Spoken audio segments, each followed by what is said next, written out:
Atenção! Começa agora uma teleaula de Ciências do Ensino Fundamental. Você vai assistir a teleaula de número 31. Bons estudos!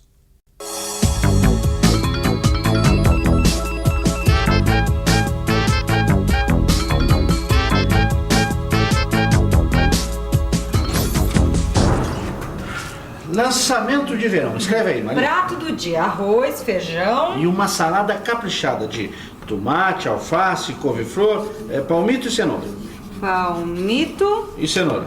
cenoura. Opa, tudo bom? Tá bom? Nossa, Oi. que prato bonito! É um prato especial que a gente tá fazendo pra quem não quer comer carne. Ai, que legal. Hoje eu acho que eu vou querer um desse. Peraí, daqui que eu vou preparar um pra você, não capricha. Obrigado, Maria. Os vegetais e as plantas. Esses são os assuntos da nossa teleaula de hoje. Vamos conhecer a grande diversidade de vegetais que existe no nosso planeta. Vamos conhecer também as várias partes de um vegetal e verificar que, geralmente, aproveitamos apenas algumas dessas partes na nossa alimentação. Vamos ver ainda como podemos classificar os vegetais, dependendo de duas coisas: do tipo de nervura das folhas e se eles produzem flores e frutos ao longo de sua vida. Pode ficar tranquilo, entendeu? Eu falei até com a nutricionista do colégio, sabe? Essa refeição aí é capaz de suprir quase todas as suas necessidades nutritivas diárias. Não, eu adoro verdura, legume, fruta. Eu vivo falando para meus alunos comerem vegetais, porque os vegetais têm uma quantidade nutritiva enorme, né? Ah, sim. E além disso, ajudam bastante a digestão, né? Eu, às vezes, tenho um intestino um pouco preso, sabe? E eu começo todas as minhas refeições com uma bela de uma salada. Né? Tá bom esse feijão, rapaz? Quando a gente vê o alimento no prato já preparado, a gente nem imagina como é que é o vegetal por inteiro. Geralmente a gente só conhece a parte que come, não é mesmo? Como o tomate, por exemplo. Você saberia dizer de qual planta vem o tomate? Tomateiro.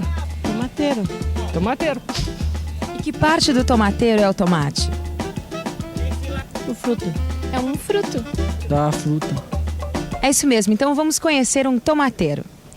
Um tomateiro tem um pouco mais do que meio metro. Caule e folhas bem verdinhos. O tomate fica pendurado até ficar bem maduro, bem vermelhinho. É o fruto do tomateiro. Tem até semente dentro. Por favor, esse palmito aqui, de qual planta vem o palmito? Da palmeira. Da palmeira. Da palmeira. Da palmeira. Que parte da palmeira é o palmito? Ele é folha ou ele é broto? Broto. Do broto. Ele é broto. Do broto. Exatamente. O palmito é retirado do broto da palmeira. Somente a parte de cima da árvore é que é aproveitada. É muito pouco que se aproveita de uma planta que demora tantos anos para chegar ao ponto de corte. Olhando um pé de cenoura inteiro como esse aqui, fica fácil imaginar que parte que é a cenoura. Bom, é isso mesmo, é a raiz. Mas tem gente que come as folhas também. Ela, assim, bem temperadinha, ensopadinha, fica uma delícia, né? A alface também é fácil de saber. Toda folhosa, verdinha, só pode ser mesmo as folhas que a gente come. Mas e a couve-flor? Você já prestou atenção num pé de couve-flor? A couve-flor tem uma parte verde que é parecida com a couve que a gente come na feijoada. Só que a gente come mais as suas flores, aqueles cachinhos brancos. Portanto, quando a gente come uma salada com tomate, couve-flor, cenoura, alface, você está comendo exatamente o fruto do tomateiro, as flores do pé de couve-flor, a raiz do pé de cenoura, a folha da alface. Geralmente a gente aproveita apenas uma parte do vegetal para alimentação. Então, existem folhas dos mais variados tamanhos e formatos, sabe? Só para saladas tem um monte. Ô, Maria. Fala. Traz aquelas verduras que a gente comprou hoje na feira. Olha, Lineu, de hoje em diante aqui na lanchonete nós vamos incrementar todos os tipos de salada, sabe? Fazer com todas as verduras, vai ser uma maravilha. Olha Olha aí, que bonito. Olha. Tem alface lisa, crespa, tem do tipo americana, tem rúcula, que é meio amarguinho, sabe? E tem agrião e a selga. Então, a gente sempre come salada, mas a gente nunca repara na variedade dos tamanhos, dos formatos das folhas. E das cores também. Pois é. Agora, olha, por mais diferente que ela seja, ela sempre tem alguma coisa em comum. Vem ver, Maria. Ó, olhando contra a luz, dá pra gente observar melhor. O que vocês estão vendo? Dá pra ver uns risquinhos. Tem uns risquinhos. Então, esses risquinhos são chamados de nervuras.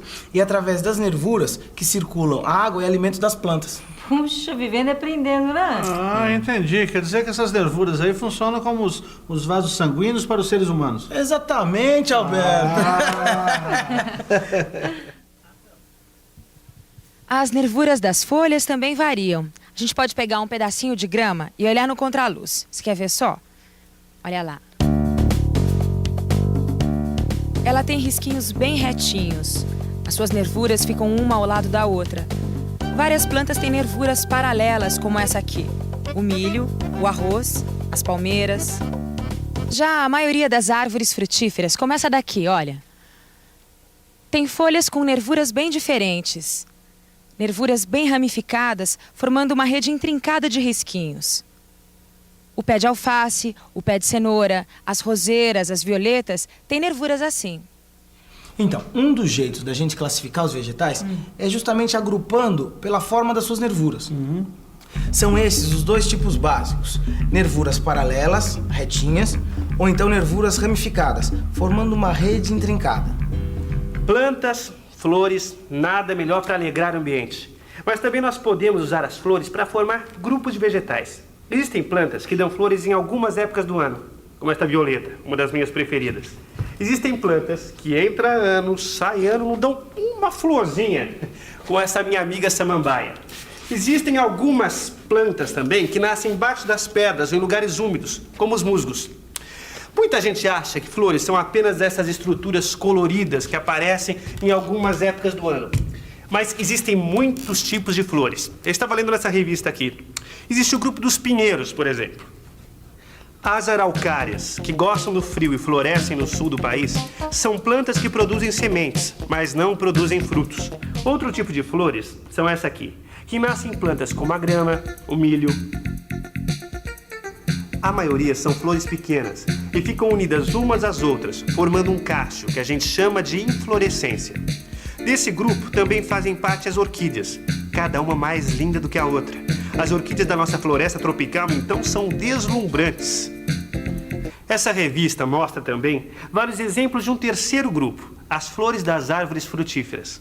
Elas têm características bem parecidas, são coloridas e bonitas, como as flores da jabuticabeira, da macieira, do pessegueiro, mas também da roseira, da violeta, que são plantas que também dão frutos dentro dos quais ficam as sementes. Tente reparar nas plantas que estão à sua volta. Tente classificá-las. Veja se ela dá flor ou não. Se ela for do grupo que floresce, tente descobrir com qual dos 3 grupos que a gente acabou de ver ela se parece mais. Com as flores dos pinheiros, das gramas ou das árvores frutíferas. Então, apesar das flores serem diferentes, todas elas têm a mesma função: possibilitar a reprodução do vegetal. Como é que ela faz isso? É a partir de estruturas presentes nas flores que acontece a reprodução.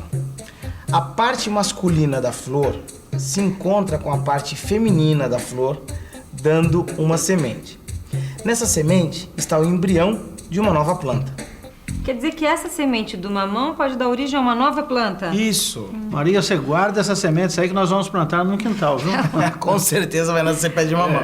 Escuta, então tem plantas que dão flores e outras não. E tem folhas que têm nervuras paralelas e folhas com nervuras ramificadas. Então, para organizar todas essas informações, eu preparei uma tabela de classificação que agrupa as espécies de vegetais com características comuns. Olha aqui.